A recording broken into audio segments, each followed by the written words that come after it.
स्वागत है बच्चों आपका मेरे इस YouTube चैनल पर। आज हम सिर्फ भाषा के बारे में पढ़ेंगे कि ये भाषा क्या है और हमारी राष्ट्रभाषा क्या है। तो देखिए बच्चों, भाषा क्या होती है कि भाषा वह साधन है जिसके माध्यम से हम बोलकर, लिखकर या संकेत के आधार पर हमारे मन में जो विचार चलते हैं उन बातों को, उन विचारों को आसानी से, सरलता से दूसरों तक पहुंचा सकते हैं। तो जो है भाषा तीन प्रकार से होती है, तीन प्रकार की होती है। पहली है हम बोलकर हम मौखिक रूप से एक दूसरे को बोलकर अपनी बातों को समझा सकते हैं। दूसरी होती है हम लिखकर अपनी बातों को दूसरों तक पहुंचा सकते हैं। और तीसरी होती है सांकेतिक का मतलब कि संकेत के आधार पर, जैसे आपने चौराहों में देखा होगा कि जो है वो बनी रहती है, रेड लाइट बनी रहती है, ग्रीन लाइट बनी रहती है और येलो लाइट।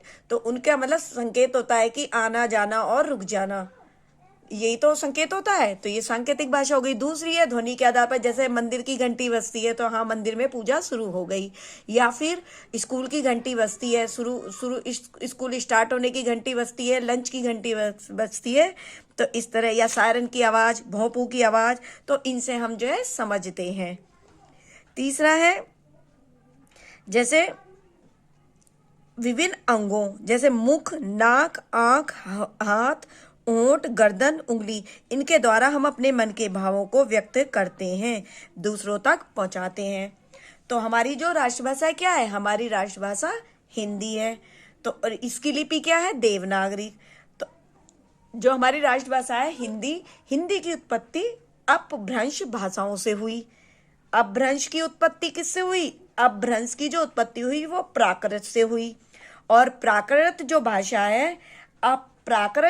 है वो हमारे पहले की पुरानी जो बोलचाल की भाषा, संस्कृत भाषा थी, वहां से निकलती है।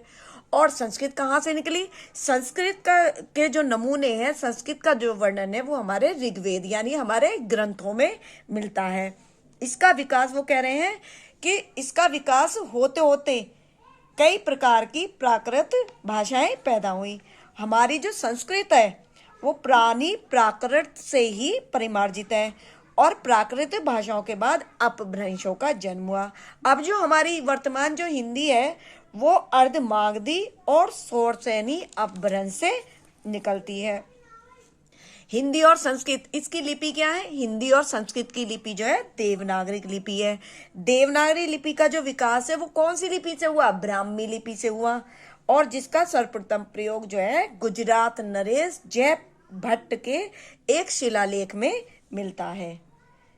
तो आज तो यहीं तक है, और कल हम देवनागरी लिपि पर किन भाषाओं का महत्वपूर्ण प्रभाव पड़ा उसके बारे में बताएंगे। अगर आपको मेरी ये वीडियो पसंद आई हो तो इसे लाइक करिए, शेयर करिए और सब्सक्राइब करिए। ज़्यादा से ज़्यादा कमेंट्स करिए। धन्यवाद।